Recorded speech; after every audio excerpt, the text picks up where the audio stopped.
来继续来看南投县第2选区的立委柯淑华来当选着县长，这回要来补选，3月初4要投票。代表民进党参选的是蔡培慧，国民党是林明珍，两个人今仔日拢去登记，登记了正式投入选战的第一天，两个人就开始战咯。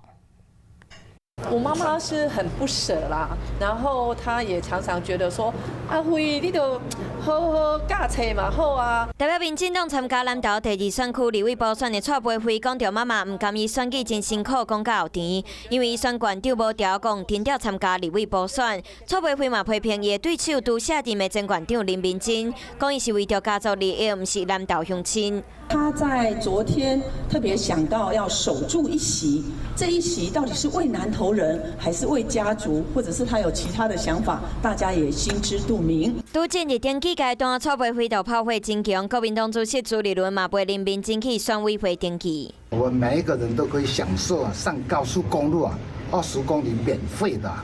这个都是我担任了交通委员会的时候争取来的有这个构想，争取20公里免费的这个构想